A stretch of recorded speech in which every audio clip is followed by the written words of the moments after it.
Hello and welcome to another special edition of Two Mr. P's in a Podcast with me, Mr. P. And the other Mr. P. And we are back with one of our Chinwag sessions, and we are delighted to welcome the author of the Charlie Changes Into series and his new book, Uma and the Answer to Absolutely Everything. Welcome, Sam Copeland. How are we doing, Sam? Hi there. I just realised, just as you were doing the introduction then, the P's in a podcast joke. Yeah. I mean, you would think that considering my life is essentially built around terrible puns, I would have picked up on that. But it's only as you said it, I was like, oh, 2 P's in a podcast. That's the one. That's the one. Right. So, yeah. Let's hope I speed things up as I go along, because or else this is going to be a long, slow podcast. Yeah. So are we doing all right? How are you surviving lockdown 3? Yeah, I mean, light at the end of the tunnel. Looking forward to, I'm hoping in a few weeks' time, spring's going to be here. We're all going to be getting jabs, and it's going to be we're going to be in a different place. Place together. That's the dream, isn't it? You compare it to, if you don't think back to the first lockdown, it was pretty scary times. Times. I'm not saying it's not scary now, but at least we can hopefully see an end. Yeah, I mean, I'm not going to lie. I preferred the first lockdown. I think there was a novelty element to the first lockdown. We had the weather as well. You had the weather. It was sort of like new. We were quite happy doing things like Zoom quizzes. It was all very sort of refreshing, and it was like, oh, this is very different. I feel like with this, especially January, we're recording this on February the 1st. That January felt like the longest January ever. Yeah, it did. It went on. It went on. So sorry for Zoom quizzes. I feel sorry for them. We all loved them at the beginning, and now, I think it got to a point where people stopped caring about winning, and I think when you're doing a quiz and people stop caring about winning, it just then turns into a bit of a. Then you always get the one who still cares about winning, which was always kind of me. That's and then everyone gets annoyed at you. Why are you taking it so seriously? We're in lockdown. Just like, what you're getting is not even anything on the line, and you're just a bit like, yeah, but I knew the answer. I have to say, I wash my hands all the time due to the fact, I washed my hands of Zoom quizzes a while ago. But going off, I agree. It's the first time was scary, but I think you're right. This time, the weather is massive. I mean, I drank so much more lockdown 1 than I've drank lockdown 3. I mean, I was bordering. It was becoming unhealthy. My lockdown 1 tan was amazing. Yeah, the tan I got in lockdown 1. Oh my God, best tan I think I've ever had in my life. Well, that was it. You could just sit in the garden. You could do. I mean, have you found you're able to stay productive like in the situation? I mean, I suppose as an author, I've actually had the most productive year of my life. Actually, I didn't realize quite how much it took it out of me. The commute, cramming on the tube at 8:30 in the morning. Yeah, and I'd get to work. I'd be absolutely bloody knackered, and I'd slump down at my desk, and I was exhausted. I couldn't even shove a piece of paper across the table. And I'd get home at 6 o'clock, and it'd be bloody microwave meals or what have you. But now I've just got so much more energy. Yeah. Oh, good. So yeah, I mean, I'm struggling to keep motivated at the minute. I think that level, it's the enthusiasm that went into that first lockdown where Zoom quizzes were really, refreshing. It was something different, but those energy levels have just been steadily waning. And in the past month, I mean, we've struggled. We were trying to get like a Zoom going with just our family, and it's taken all January to try, because it's one of us within our immediate family will just be like, oh, I'm not feeling very well tonight, and right, we'll do it next week, and it's February now, we've still not done it, have we, Adam? No, I mean, I just wanted to go back, Sam, when you were saying, when you were at work and you were putting them microwave meals in. What microwave meals are we talking? I'm experienced in the old microwave meal. I suppose the classic would be the $2.49 spaghetti bolognese in the microwave. That's Classic. It's a classic. You can't go wrong with it. Can't go wrong with it. Apart from the posh ones that slip in mushrooms. No one. I didn't ask for mushrooms. I didn't ask for them. It's like when you get raisins in carrot cake. Don't get me started on raisins in carrot cake.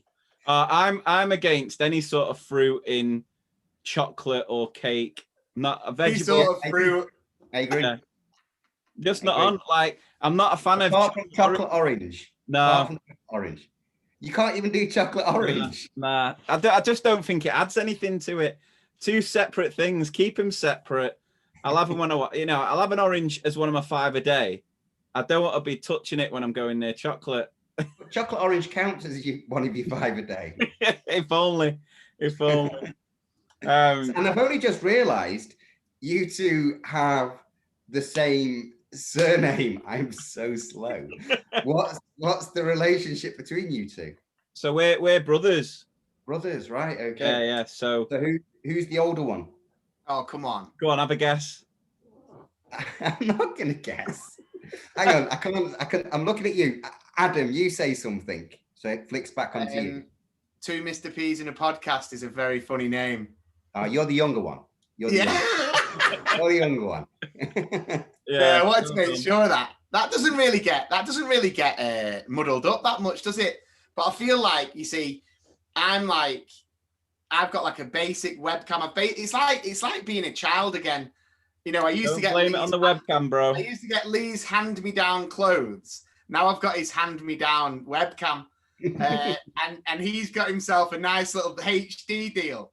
So I feel like he definitely looks better on camera than me. But yeah, he's older by 4 years.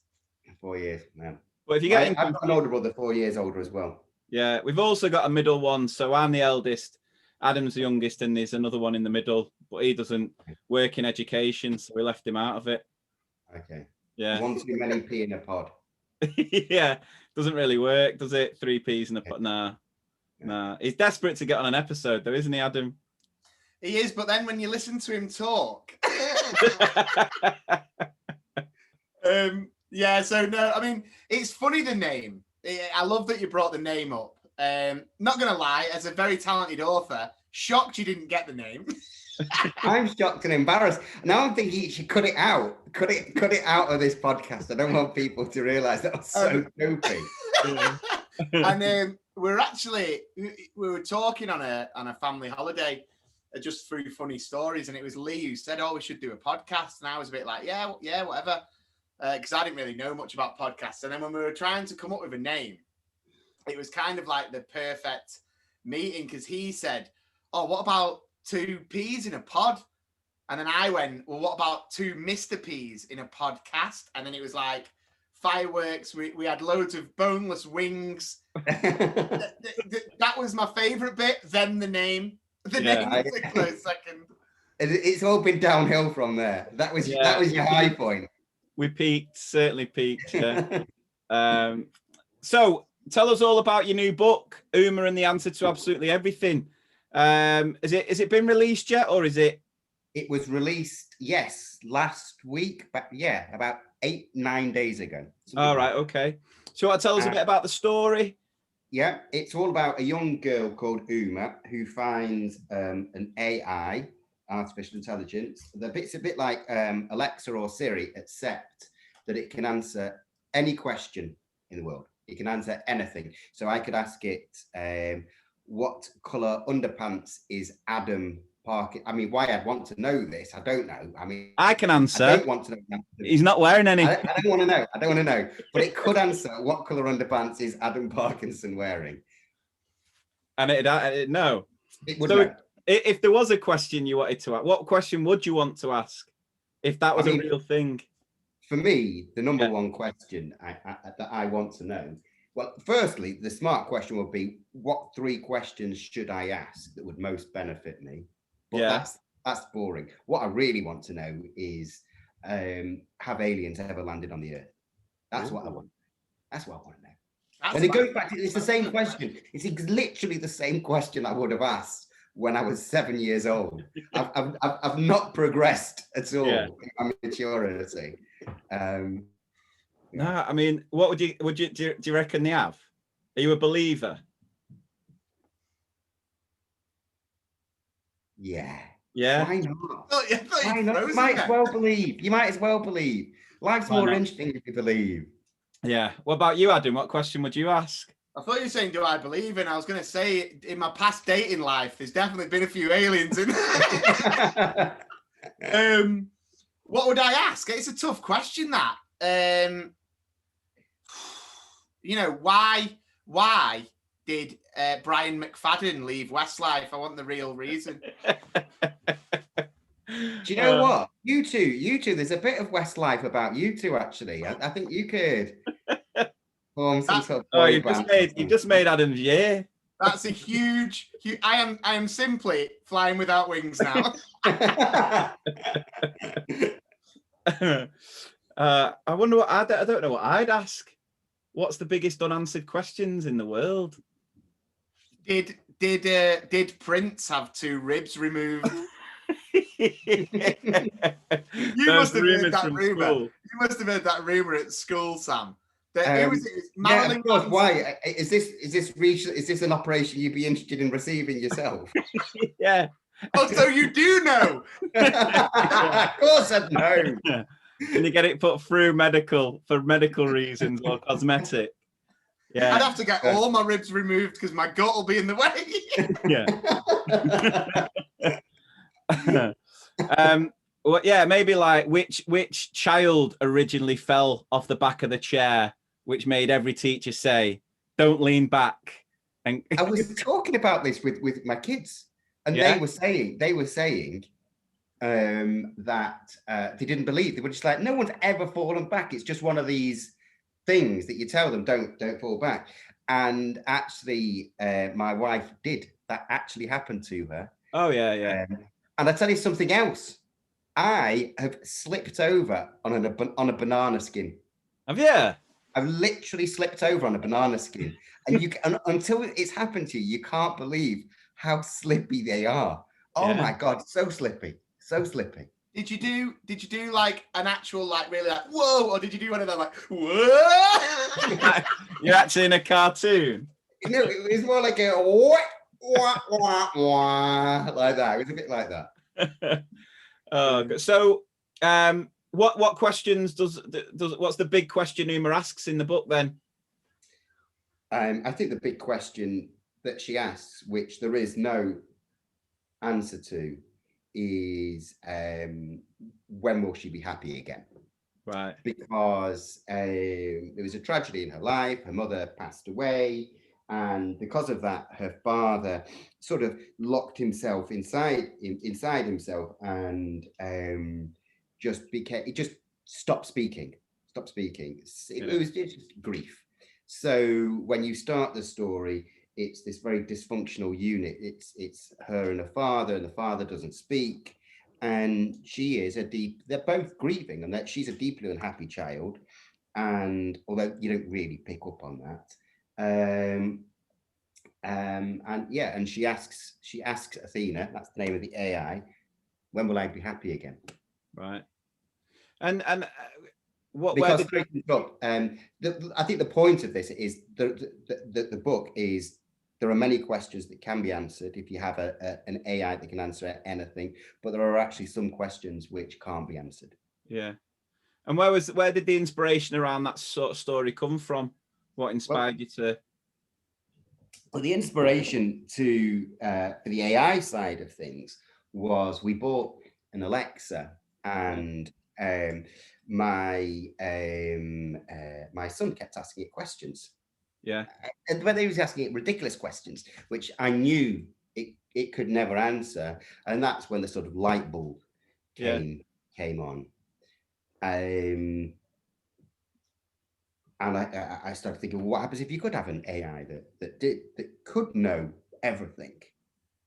It can it can read every single private message. It can read every single WhatsApp message. It can look through every webcam. It can look through. It can hear through every phone. It knows all government records. There's no secrets from it. Alexa already does that, doesn't it? Sorry? Alexa already does that, doesn't it? Yeah, I mean, it's basically just Bill Gates. Yeah. Yeah. I was reading about how they was saying that because Alexa basically records all your conversations, it's starting to predict when couples will get a divorce. Like it can predict, based on, because it just listens to everything you say. Oh, yeah. Don't turn it off in the settings, and it can collect all that data. That would be a great question to ask, is when am I likely to get divorced? Because then I could get myself in really good shape. Just so when I'm back on the old single scene, I can start getting back. You know what's going to happen? I'm going to go out there. I'm going to go sneakily ask Alexa. My wife's going to overhear me. Yeah. She'll be like, what did you just ask Alexa? Nothing. I do like Alexa, though. Every day I just play a quick game of Pointless while I'm making me breakfast. It's great. I don't know how to play that. I don't know what the rules are. I've never seen it. Just ask, once you finish this, just go to Alexa, play Pointless, and you get to play a little round. Still never got a pointless answer yet, but good fun. Gives me some. It's just going to turn around and say, did you just say your life is pointless? No, I didn't say that, Alexa, but thank you. Yeah. See, you will be divorced in 2 weeks. Should I set a countdown? So the book's sort of aimed at, would you say, sort of key stage 2, 9 to 11? Is that right? Yeah, perfect. So, I mean, there's a bit of slippage there in that, 7 or 8 year olds could probably read it. And honestly, I write books which hopefully adults will enjoy as well. So. But do you think it's important to include, like you were saying there about those family dynamics and sort of like the emotional side? Because I come across, I as a teacher, I think it's important to touch upon those sort of subjects and discuss them with children so that we can build that sort of empathy, so that children have, what's the word I'm thinking of here? Resilience. Not resilience, but it's like empathy, not just sympathy. So they don't necessarily have to go through loss themselves to be able to truly appreciate and understand if a classmate goes through. Emotional dexterity is what I call it, even though I couldn't remember it. So it's, we talk about being ambidextrous, having, using, but so it's that sort of thing of, not necessarily having to experience something firsthand to then be able to empathize with someone who might go through. So is that intentional when you write these things? Are you aware of that? Do you think it's important to include those sort of elements in your stories? I mean, for me, writing these books have been a very sort of cathartic experience. And I basically have poured a lot of my childhood into a lot of my books and a lot of things I went through, and I wasn't a lonely child, not by any stretch, but I bottled things up a lot, and I never talked about any of my problems.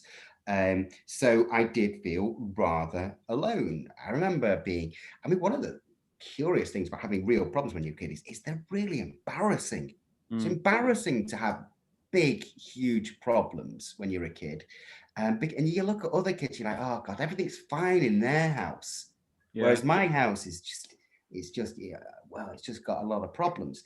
So I wanted to write books which sort of open the lid slightly on that, but also for kids out there who are suffering similar problems, just for them to feel not alone. Yeah. And that's the power of stories, is that you can get that, you can feel part, that you're not alone. And that when there's stories that you can relate to and you can see yourself in different characters. So would you say the character of Uma is sort of inspired by you and your childhood, or did you model it on? You say how many children do you have? 3 children. All right. Okay. How old are they? Don't put me on the spot. 12, 12, it was 19. Alexa's just took a couple more weeks off the divorce time. Ask Alexa. Alexa will know. Yeah, Alexa, probably would. My kids are 12, 10, and 10. Oh, you got twins? Yeah. I've got triplets. No way, do you? Yeah. Wow, how was that? Tiring. Yeah, I'm sure it was. They're roughly the same age. So, well, the 9 turning 10. They'll turn 10 in April. Yeah. You're looking remarkably youthful considering you had triplets. That's very, very canny to say. It's the filter I've got on this camera behind it. That HD cam works wonders. No wonder he paid the big bucks. I've got to try. I think I'm going to invest in one. Yeah. So were they? Was the character based on? I would say my earlier books, which were Charlie Changes into a Chicken and Charlie Turns into T-Rex, Charlie Morton's from Mammoth. They were about a young boy who changes into all sorts of different animals whenever he's anxious, and he faces all sorts of problems. In each book, there's a big problem, and each of those problems I faced in a way. Yeah. So Charlie was very much based on me and my childhood. Yeah. And so he was based somewhere in between me and my son. But Uma is more of a fictional creation. Yeah. Good. So with those books, the Charlie Changes into a Chicken, T-Rex, Mammoth is another one, is it? Correct. Yeah. I mean, if you could turn yourself into something when you were a child, what would it have been? When I was a child, not now. Well, would it be different? What would it have been as a child? What would it be now? What it would be now would be either an owl or a wolf. Okay. Interesting choices. It's how mysteriously you said it. I don't know whether I'm still getting alien vibes. An owl or a wolf. Yeah. When I was a kid, I don't know. It was bloody 40 years ago. Never. You're never 40. I am 45. You don't look it, mate. Yeah. What camera you got? I think. Do you know what I'm going to say? I'm going to make this up for drama's sake. Yeah. But when I was a kid, I remember having a sort of waking nightmare where there was a big shadow on the wall, and it was like a huge spider.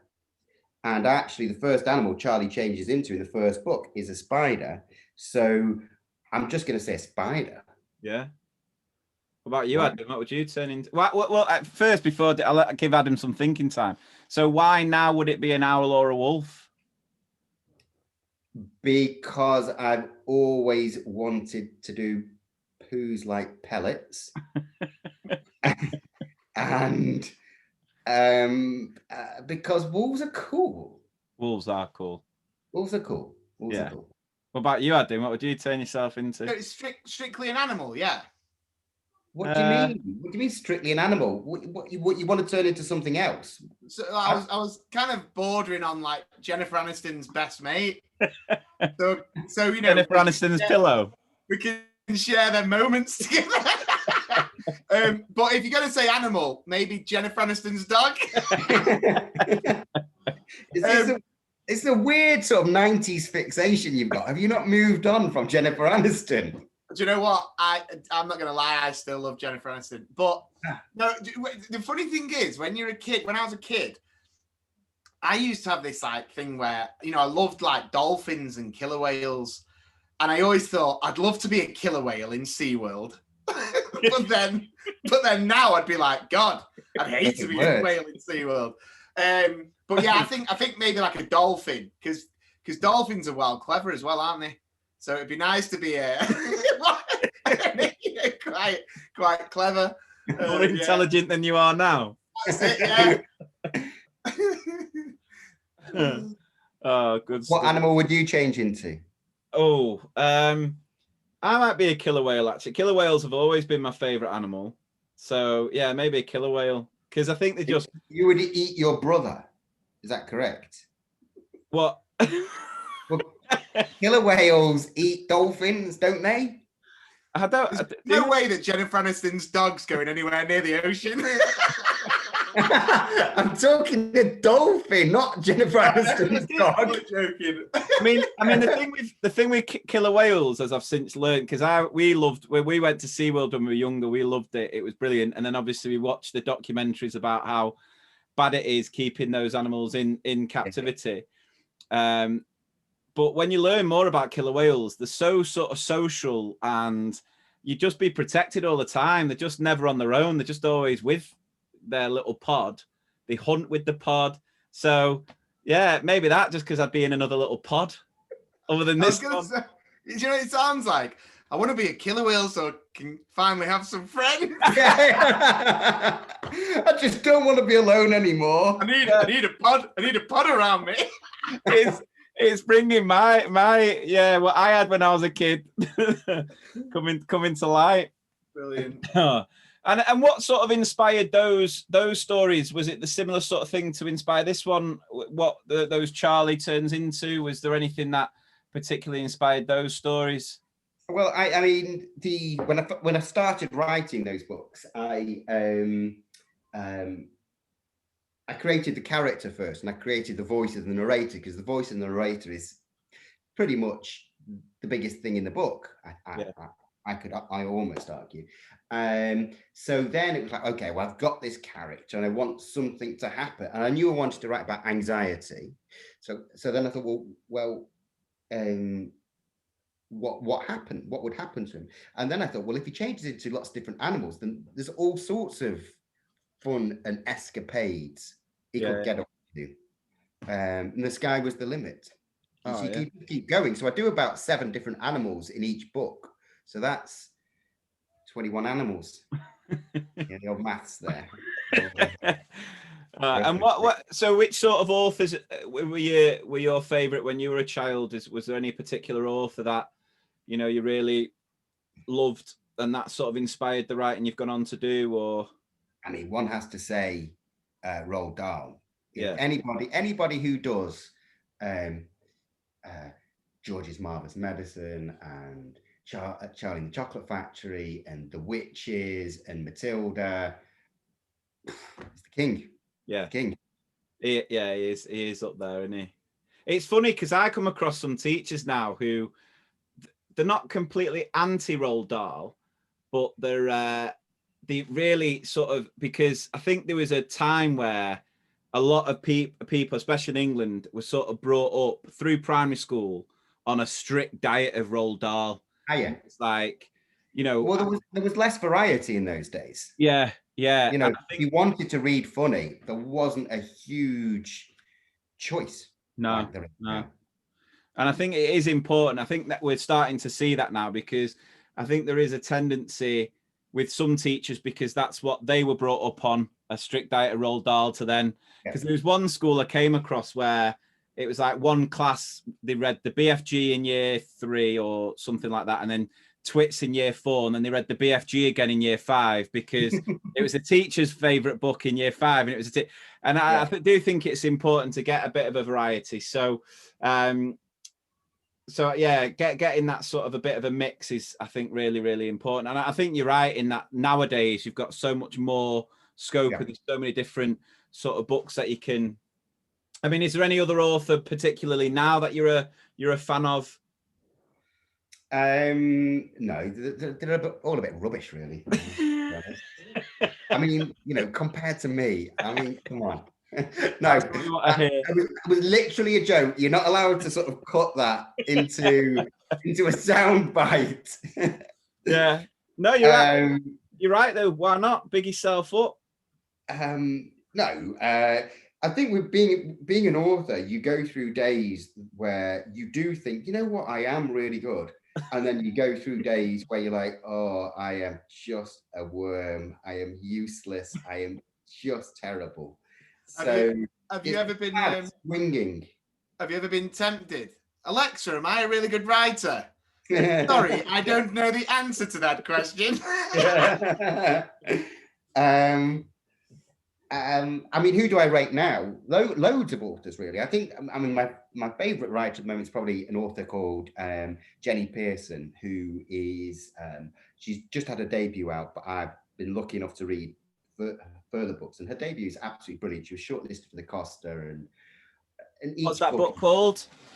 The Super Miraculous Journey of Freddie Yates. All right, okay. I'll have to check it out. It's brilliant, and it's got that great mix between funny but pretty moving. Yeah. And she's got a lot of books coming up which are just absolutely brilliant. And she's one of these writers that I think you read and you're like, it makes you just want to sort of throw your pen away, just give up, just like, oh, she's just too good, so good. And then there's I read a debut recently called The Beast and the Bethany. I thought that was very good. Yeah. And David Solomon's is great, and Naz Evans. So there's no shortage of good, funny writers out there. Yeah. And I mean, you've sort of, as well as being a really successful author, you're also a literary agent. Is that right? Yes. So how did you make that sort of transition? How did that sort of come about? Well, I've worked in publishing for basically the whole of my adult life. I was working in a bookshop for 3.5 years before that. So books have basically been, they've given me a good life, but I never imagined that I would be an author. Yeah. And it was only really until I sort of hit my 40s, actually. And I suppose I was fortunate enough that I was working in the business, and I had a number of editors say to me, "Oh, do you know what? We are desperate for funny books. Yeah, we really need funny books." And at the time the kids were at the right age. I was reading them funny books, and I thought, you know what? I'm going to give this a go. Yeah. Then rather more seriously, I was doing therapy at the time as well. And that all fed in. So it's all these sort of factors coming together, which sort of pushed me towards writing. Yeah. And I was just sitting at work one day, and I literally started writing. And from that moment, I couldn't stop. Oh, amazing. So what advice would you give anyone out there listening who, might fancy themselves as an author? What sort of golden nuggets would you pass on to anyone who's thinking of writing their own stories, possibly breaking into the industry? Read around especially with children's books, the amount of submissions I see from people who, from writers who haven't picked up a children's book in 20 years. Yeah. And especially, picture books. You would think picture books, it's very easy to go to a bookshop, pick up a picture book and see these extraordinary works of art. Yeah. And yet sometimes I see things and I'm like, you clearly haven't picked up a picture book in a long time. Yeah. So you're not doing your homework. First of all, you've got to do your homework. You've got to read all the competition out there. So if you want to write funny, you better make sure you're reading, the top 30 funny books around at the moment.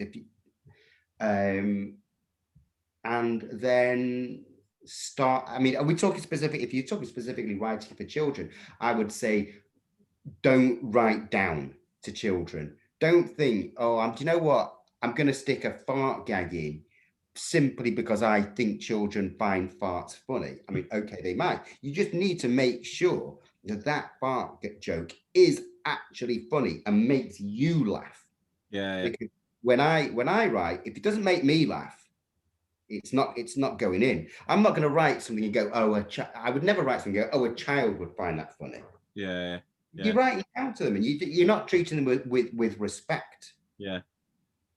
No, I mean, don't treat my own children as teachers, we recognize that. It's like I'm always astounded at the level of humor especially from young people, but just the sort of intuition you get from them, and just, I think teachers are always surprised at the level of which you can speak to children. I think emotionally as well as sort of the humor that they can get. Don't get me wrong, not all of them grasp it. And there's many occasions in class where a joke that would kill at like Edinburgh Festival just falls on deaf ears. But that's where you're now complaining about the audience not getting your jokes. Yeah.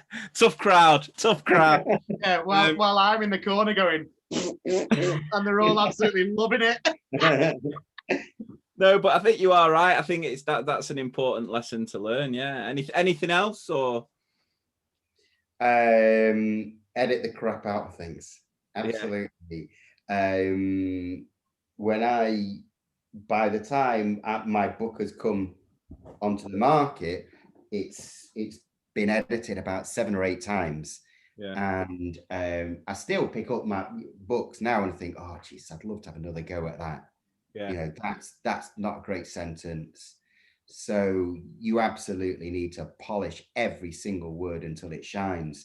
I mean, I suppose again with humor, it's about landing the jokes. Yeah. So it's about understanding the nature of jokes, and it's about building them, and then getting the takeoff right, and then getting the landing right. And it's rhythm. Writing is basically rhythm. Yeah.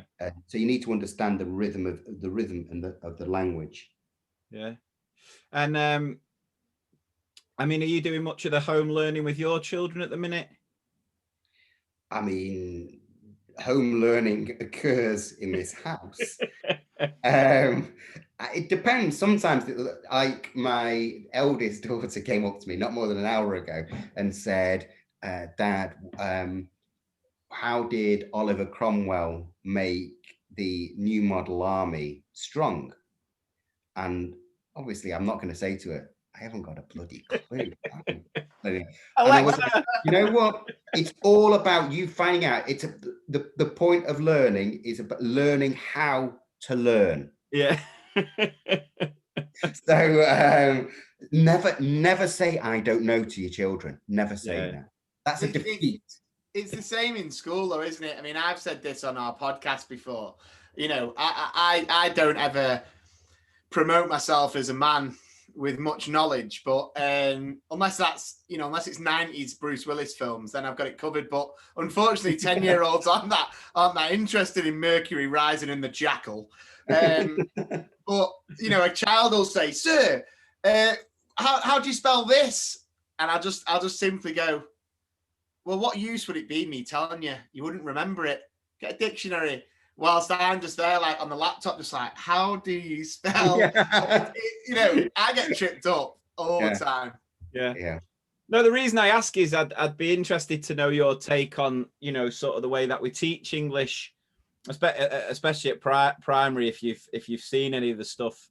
Because I mean, the big focus with the curriculum that we teach now is very much on. I mean, my personal view on it is I think we've gone too far with the technical side of things. Because of the SPAG test. Insane. What is going on with English teaching? I feel sorry for everybody involved. I feel sorry for the kids because it's just pure nonsense. It's just pure nonsense. Fronted adverbials and what are the other things? What was it? An extended noun. Expanded noun phrase. Yeah, and all it's just absolute nonsense. And I feel sorry for the kids. I feel sorry for the teachers having to teach it. I do not know how it's lasted for so long. I do not know why it's continuing. Yeah. When I first heard extended nouns, I was actually on a Zoom call with all the directors at my work. And these are highly educated directors at a literary agency. And I said, does any one of you know what an extended noun phrase is? None of them did. No. None of them did. And these are some of the biggest brains in bloody Britain. It's just ridiculous. You don't need to do it. It's killing the love of English. Yeah. And it's completely unnecessary. Completely unnecessary. It's yes. I mean, I know teachers are sick and tired of hearing parents rant about, well, about everything really. But that is just, it's an easy fix as well. God knows. Yeah, what I think the thing is, it's not, I mean, I think most teachers will agree.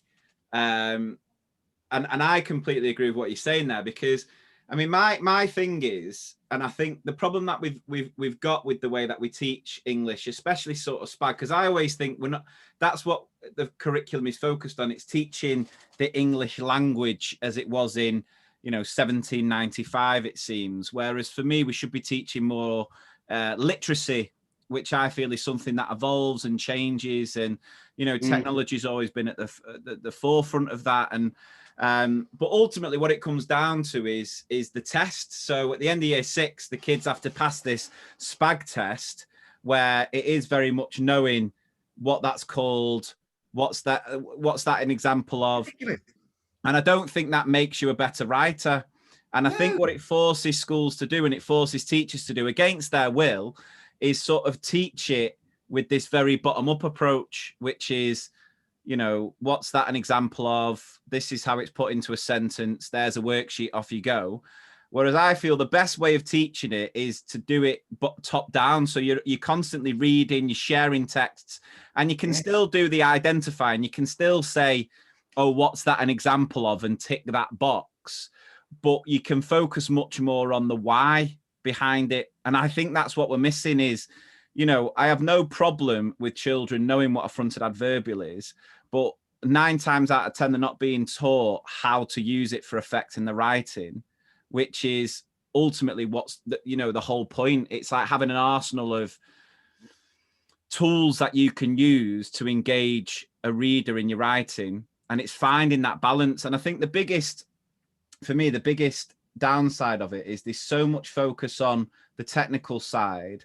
I feel we're failing a generation of children as far as telling good stories. Correct. And I think that the focus around effective storytelling, that a lot of the time goes well beyond books as well. We're talking, we're the most dominant species on the planet because of storytelling. From the moment we were able to tell stories and get thousands of Homo sapiens to believe in the same goal of building society, that's how we've been able to move forward. And it's still so, our brains connect with stories in such a special and sort of unique way. And I feel like we're really failing children by not appreciating that and focusing on that, because we've got to pass this SATs test. Do you know what I mean? That's what I think is so sort of frustrating. And I think for a lot of teachers, they recognize that and they do try and make it up by, a big focus on reading for pleasure and sharing stories as much as possible. But, sometimes I read some of the stories the kids produce at my school and I compare it to what, kids when I taught 8-9 years ago before this current curriculum. And, yes, it might have a embedded clause, relative clause, but it's not better as far as the story is concerned. The creativity, I feel, is dwindling. And I'm not necessarily saying that's just down to the curriculum. I think a lot of other factors come into it, but it is frustrating to say the very least. Yeah, I'm sure. And it's a tragedy it could be so easily fixed. Yeah, absolutely. So easily fixed. It's an overnight thing. I mean, okay, it would take a while to change the curriculum and change all the lessons and everything, but you got to bring the joy back, bring the love of stories back. Yeah. And teach grammar by stealth. Yeah. And frankly, you know what? They need to know how to spell, absolutely. And they need commas and apostrophes and full stops and quotation marks. They don't need the rest. The rest will come. Yeah. The rest will come. Absolutely. Anything to add there, Adam? No, I just think obviously, you go proper press conference there, Lee. It's neat to watch. But I think it's amazing. I think any teachers, TAs, support staff like myself listening to this and listening to, an extremely talented author like yourself, Sam, saying that just kind of backs the kind of beliefs that everyone has, really. I mean, You know, we often talk about what it was like when we were younger, and you know, I'm okay. Like actually writing. I mean, I'm actually all right. Believe it or not, people will be sat listening to this like bullshit. But I'm actually, you know, I'm all right because I kind of write what I'd say and I'd write what I'd think, and I don't necessarily think about, you know, things like you're talking about, mainly because I don't really know them, but also just the fact of, like you said, it's about just kind of getting it out, and then I'll go back and think, oh no, actually I need to put this there and this there.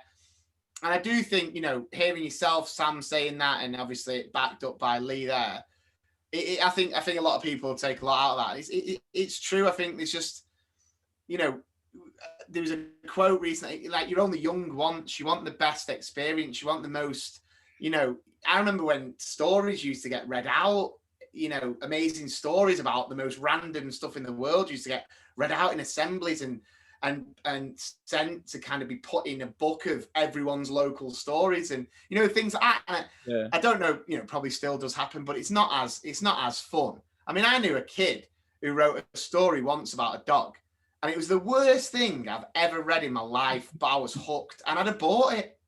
I'd have bought 3 or 4 of them.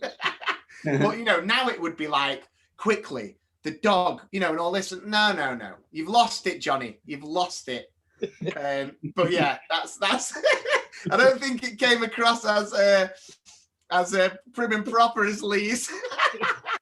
No, I think echoing the same message. It is frustrating because, you know, every kid has an amazing imagination, and sometimes it feels we're on a one-way mission to just beat it out of them, and it's like there's nothing, you know.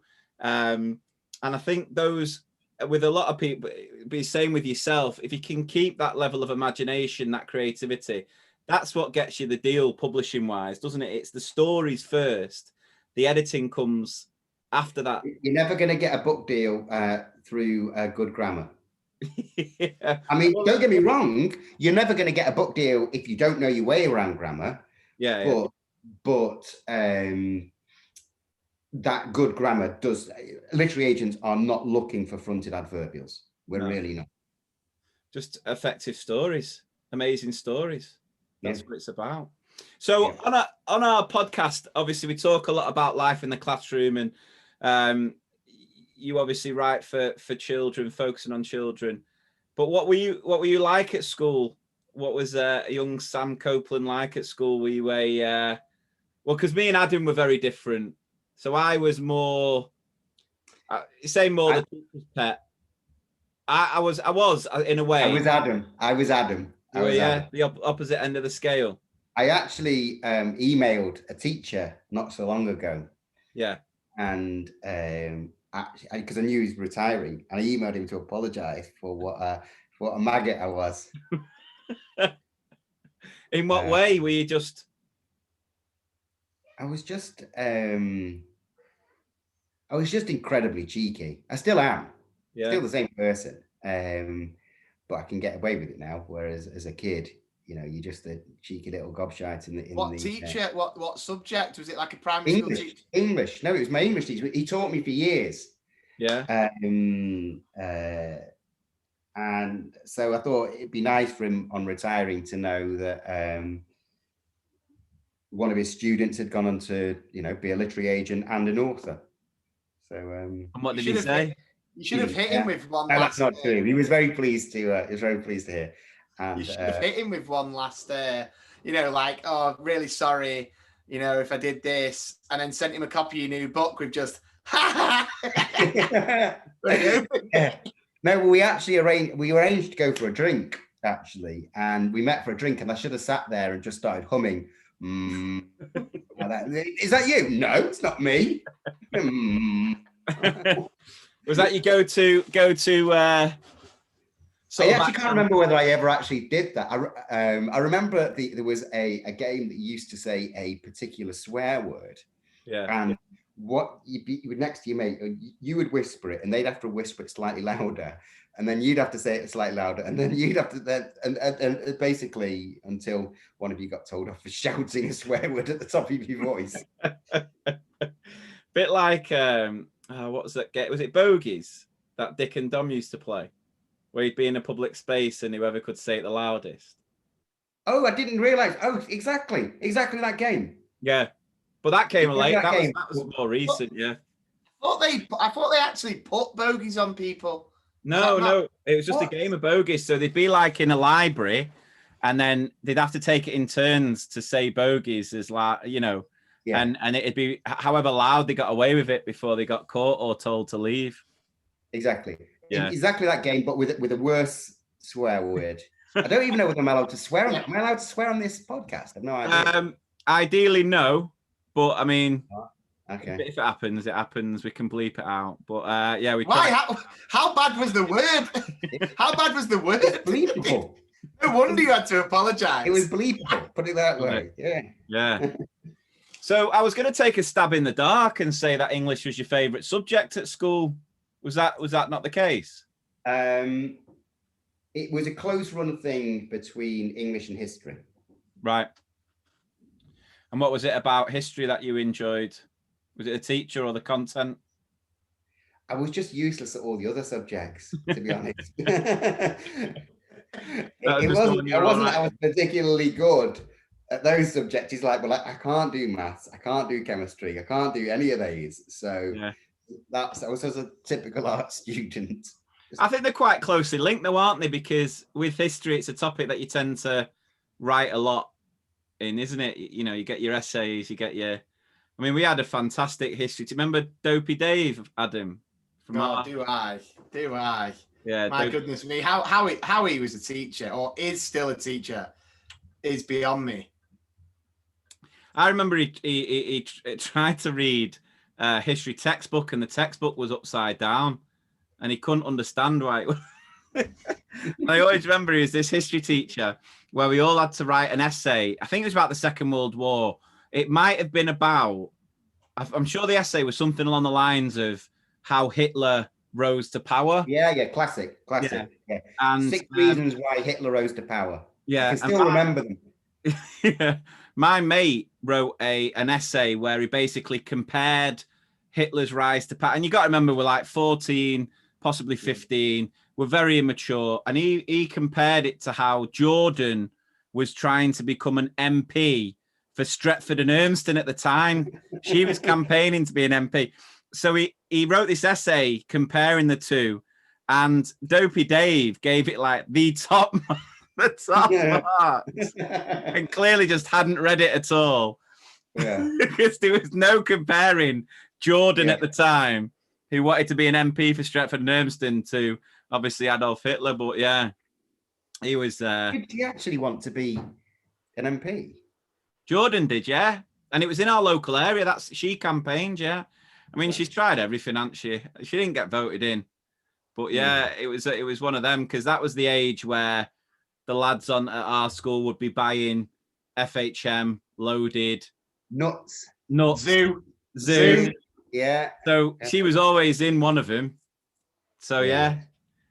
But short-lived career as an MP. Well, she didn't even get voted in, so I don't know why she chose our local area though, Stretford and Ermston. Such a weird area, because I don't even think she lived around here at the time. But anyway, our history teacher giving it full marks. She then got a different MP, didn't she? Most penises. Hang on. You can't say that and me having swear words bleeped out. Penises is not a swear word, is it? Do you know what? I'll tell you. I was not allowed to write the word penis in a children's book, but I was allowed to write the word willy. There you go. Wonder why that is. What about meat-flavoured lollipop? What about what? Did you say? I said, what about, look at Lee's face. I said, what about meat face? No, spam javelin wasn't allowed either. Spam javelin? None of the pink piccolo, none of them. I would be like, if they turned around to you and said, oh, I'm really sorry, Sam, you can't have penis. But you said, oh, no worries, I'll change it to meat-flavoured lollipop. Oh, brilliant, brilliant. Great. What was the subject you hated? Which subject did you absolutely detest? What was the worst one? Oh, all of them. Yeah. I mean, I think the one that stands out really for me is physics. Right. As I bloody hated physics. Oh my God. And now physics, one of the most interesting things you can learn. Yeah. But back in junior school, I think I enjoyed everything at junior school. Yeah. Really. It was only when I hit sort of 11 that I was like, all right, I'm out my depth here. I can't. Before then, I could just phone it in, basically. If we had phones then, which we didn't. I mean, have you always? Long ago. Have you? Did you grow up in Manchester? Yeah. Yeah. So, right. So schooling was all in Manchester, all through Manchester as well. Yeah. Yeah. Yeah. Oh, I was in. Yeah. I left Manchester when I was 18. Right. So I was my heyday in Manchester, 17. It was sort of 1992 was my peak year. Hacienda. The stories from that are not podcastable. Were you Hacienda? Did you go to Hacienda back in the day? Oh yeah. Yeah, because we missed that. By the time we were just about going, we missed it. We were the binge Alka-Pops, going out on a tenner. Hang on a second. Don't try and claim binge drinking as your generation. Listen, I remember going to get 50p tequila shots at the Subway bar. You go with a $5, you get 10 tequila shots. Yeah, but I thought like the Hacienda days was much more the sort of. Oh yeah, but we did both. We did everything. Yeah, I wasn't going to reveal. Yeah, we swallowed it down with a shot of 50p tequila. Yeah, those are the days, eh? So is that sort of music you're into, or what sort of music was that? I mean, there was a few year period, actually. You would understand this. There was a few year period when my children were really young, where I lost. I lost what was going on with music. Yeah, just a few years, but then got right back into music, and big part of my life. Yeah. Always was, always will be. Any particular genre? No, because Manchester's just. I think it's the best place in the UK as far as music's concerned. What's come out of Manchester? Yeah, absolutely. I Can't mean, beat it.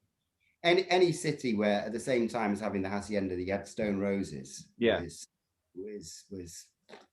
nothing finer. Finer. Absolutely. So physics were subjects, and was it just the content or teachers? Well, I mean, I didn't really like physics.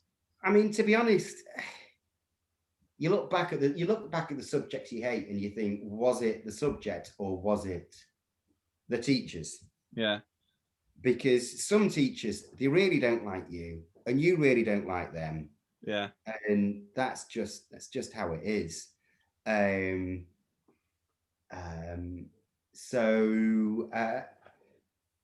mean, it's difficult when you're really learning about physics and equations. I couldn't do equations to save my life. But is it possible to make those interesting and fun? Is it possible to make a 13-year-old child, excited about physics equations, SUVAT, and God knows what else? I don't know. Get Jennifer Aniston as the physics teacher. You are literally obsessed. Do you know which one I could never get? Chemistry symbols, like all the. Oh yeah, I'm with that sort of stuff, because I really like chemistry to begin with. In like year 7, you do all these sort of you burn magnesium. Yeah, all the experiments, and it was great. And then it seemed to be like year 8, year 9. It was like, right, you've done all the fun stuff. Now we're going to get you to write equations. Yeah. I lost me. I was gone then. Yeah. But you know what? You're never going to get a podcast about chemical equations, are you? Well, no. They probably are, actually, but I've never listened to one. Probably quite interesting, actually. Yeah. Well, that's it. I mean, I'm with you both. Yeah. Which your like science, science in general for me. Because Adam, were you? Sorry? When you're doing your GCSEs? I think my internet's... Can you hear us? I'm not sure. Yeah, sorry. I think my internet's playing up. 1 second. Right. Are we good there? Well. Yeah. Yeah. No, what I was going to say is, you know... you hear me, yeah? Yeah. GCSE, did you do 3 separate sciences or did you do that dual award? Was that around? I'm pretty sure I did the dual. Are you talking to me? Well, either of you. I did. Well, I think I dropped one, but it was chemistry, physics, biology. Yeah.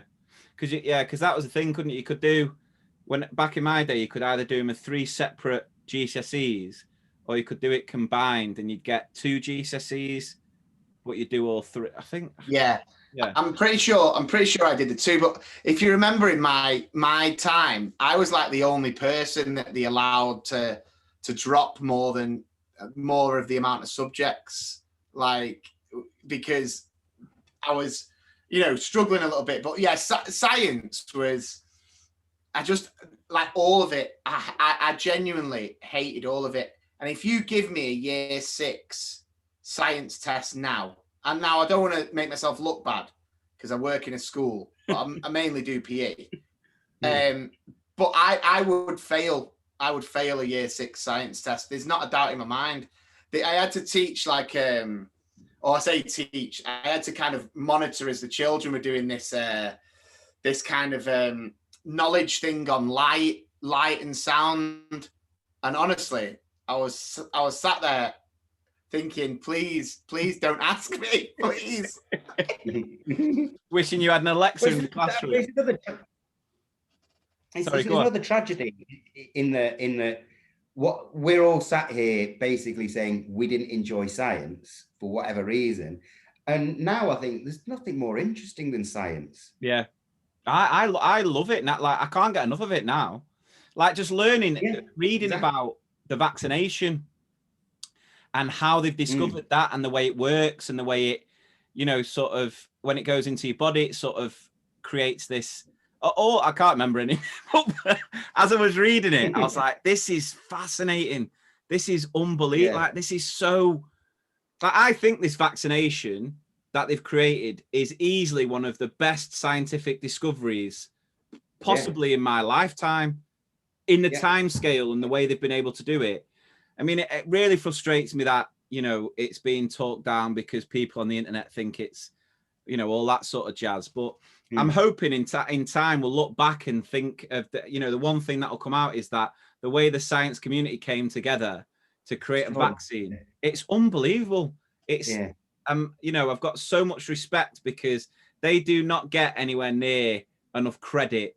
We talk about, in this whole situation, we talk about, heroes but if you think about the job they've been able to do, and they don't get anywhere near the sort of credit and respect. It's funny, isn't it? Because it's like, people go out, and if you try and, if you're single trying to get with a suitable partner, and you kind of going, I play football for Man United, or I do this, or I've got my own business. If it was me now, I'd be like, I was one of the scientists that came up with the COVID vaccine. My name's Adam AstraZeneca. David Pfizer, nice to meet you. But that's the thing, not one of us can, I say that, but can any of us name a single scientist who's worked on a vaccine? No. I have a vague recollection of there was a Turkish scientist who worked on the Pfizer vaccine, I think. Yeah. But I can't for the life of me remember any of their names.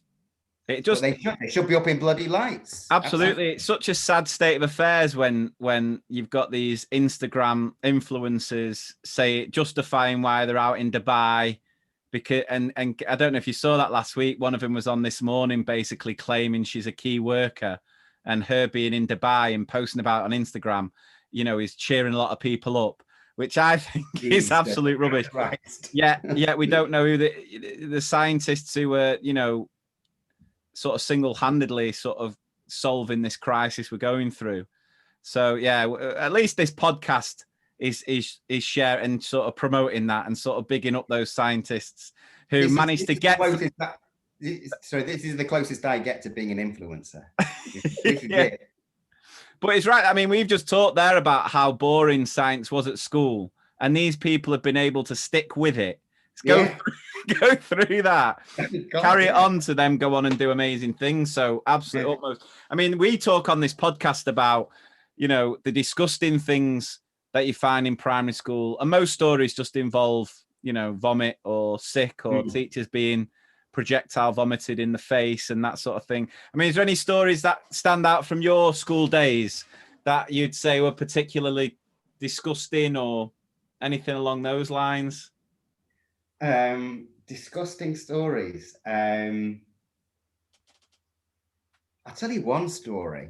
Go on. And this is it's not in the slightest bit disgusting, but it's one of those like, did it actually happen? Yeah. Did it actually happen? A kid brought a gun into school and shot the gun. Really? Yeah. First, you had my curiosity. Now you've got my attention. What type of gun? Like I don't bloody like a pistol, like a handgun, like that.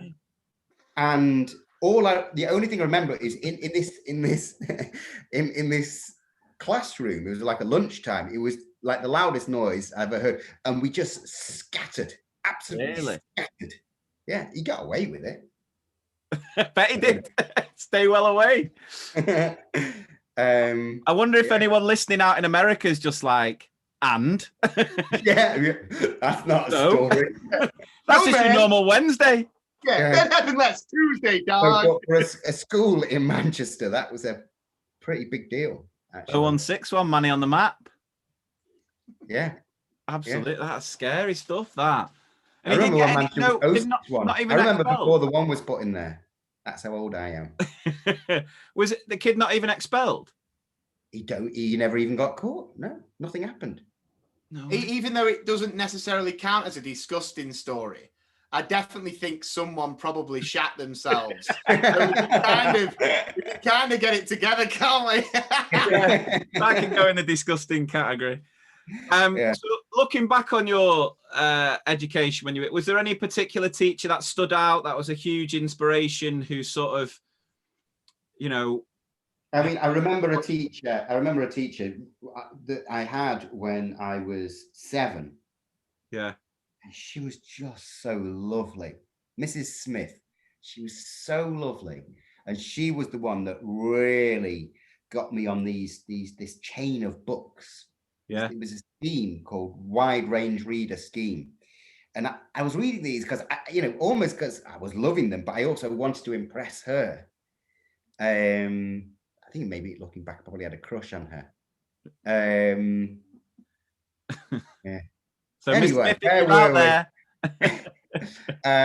But yeah, she was really the one teacher who stood out. And I think in junior school, you get these teachers who were just lovely. Yeah. They're just lovely and sweet and caring. And especially because I think I was going through a very tough time at that age. And she was clearly just the right teacher at the right time. And that's all it takes, doesn't it? You just get one teacher who can unlock that love of reading, and you're away. Look at me, here I am now.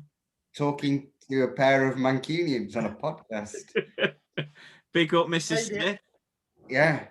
I always wonder, like, do you think she knows? Do you think she's aware of the impact she's had? Or, because... to be honest, I wouldn't even begin to know what...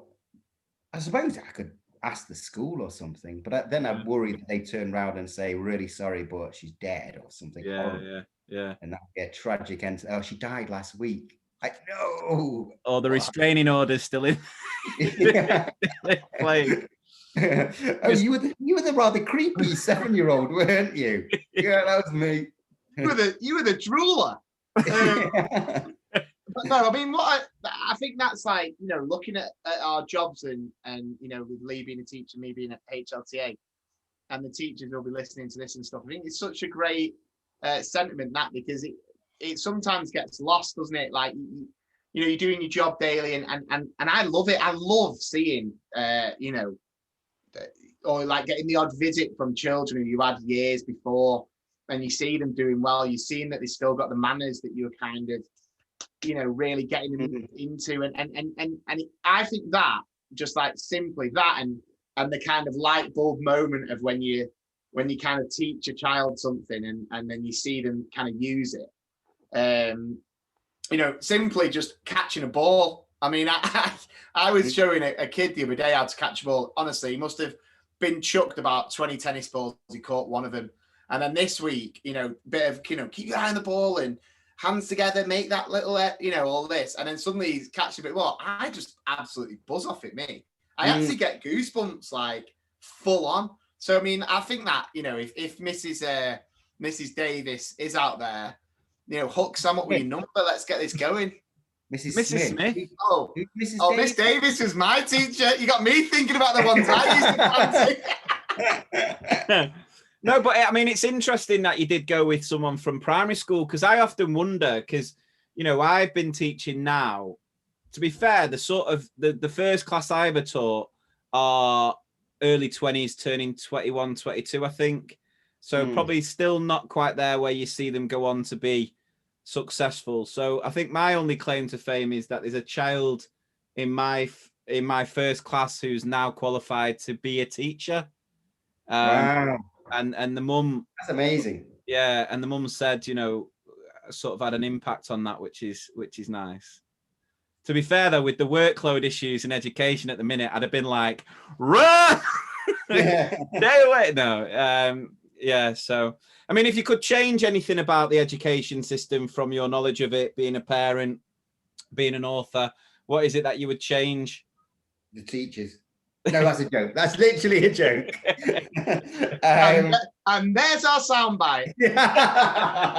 Cut.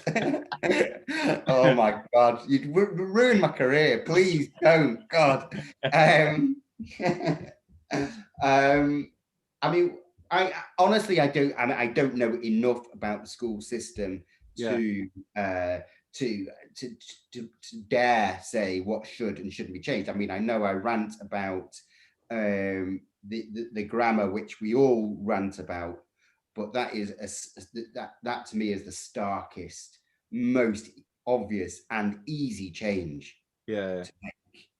And I think a lot of people, when they say, when we do moan about the grammar, it's almost as if we're saying it's not important, and of course it is important. It's so important. Yeah. But I just think the way we're, as teachers, forced to teach it for that test. I think if we were to take away the test, I think that would be the easiest way to change it, because I think a lot of teachers then wouldn't feel under the pressure of your performance management being linked to the test, your league, the league tables of SAT scores determining how successful. If you took that away, we probably wouldn't put as much of a focus on the terminology and the type of questions we ask. I think that'd free us up to then teach it much more in context, so that children understand how important it is, but just aren't then turned off writing because of it. Do you know what I mean? Yeah. I mean, I'm hoping this year, because there's no SATs this year, and I was sort of hoping that the teachers would go, feck it, we're not going to bother doing, but obviously they have to stick to teaching what they're told to teach. Yeah. But maybe come the end of this year, there'll be a sort of a rethink. Yeah. Because the thing is, I never talk to anybody. I don't think I've ever spoken to anybody who's like, oh yeah, fronted adverbials. Oh yeah, absolutely. Yeah. Absolutely. Even bloody, in my day, we learned fronted. Nobody learned fronted adverbials in my day. Nobody did. No. I was just thinking, I would absolutely hate to meet someone who's just like, oh yes, I truly believe that fronted adverbials are needed. I'd be like, mate, yeah, do one. If you want to meet, just meet Michael Gove. He's the one who pushed it all. He's the only person on the planet who thinks it's a good idea. Yeah. I don't know anybody else. And I work in that bloody industry that should care about that sort of thing. Anyway. Yeah, it is what it is. Right, so last question before we wrap it up, and this is one that we always ask our guests. if you could go back and speak to your 10-year-old self, what would you tell them? Do you know what? We're gonna have to finish on quite a serious note, because I mentioned therapy before. Yeah. There was one of the key moments in therapy for me was, when I grew up, I thought, oh, do you know what? I went through all these problems as a kid, but you know what? I got through like a rock, solid. And then I went to therapy, and the therapist asked me that very question. If you could go back to 10-year-old Sam, what would you say to him? And it was a sort of life-changing moment for me, because I suddenly saw myself as that vulnerable 10-year-old child. Yeah. And I look at my own kids who are sort of similar age and think, Jesus, they're just tiny. They're just tiny. So, and the answer I gave them was, I'd love to go back and tell my 10-year-old self that everything will be all right in the end. Yeah. Oh, amazing. I can't believe we've come up with a question there that's similar to a life-changing question. There you go. Yeah. And literally, and do you know what? If it hadn't been for that question, that single question that sent me down the road to writing books, that very question. It's about questioning your 10-year-old self. And I write books for the 10-year-old self. Yeah. Oh, it's amazing. I mean, it's just amazing to know that's the sort of what's brought it all around, and you've obviously gone on to be so successful off the back of it. It's it's quite inspiring. Yeah, I think that's a beautiful way to finish. I'm not going to lie, I did think that you were going to say to your 10-year-old self, Mrs. Smith, just tell her the truth. Take a stab at it. What's the worst? Exactly. Yeah. You don't win the lottery. You don't win the lottery, Sam. No, I tell you what a great way to finish. And like you said, Lee, the fact that we've asked a proper question there is blowing my mind. You finally got there in the end. You made it. It took us nearly an hour and a half. Oh, Brill. Oh, well, thank you so much for your time there, Sam. We've absolutely loved it. Thank you for having me on. It's been great. Great to chat. So where can everyone find, I assume your books are on Amazon. Is there any other all good bookshops whenever they open? Yeah. And Waterstones and Independence, they're in all the shops. Brill. Well, all the best with the new book. I'm sure it'll be just as popular and just as successful as your other ones. And thank you so much for chatting to us. And hopefully we'll catch up again in the future. It's been a blast. Thank you very much.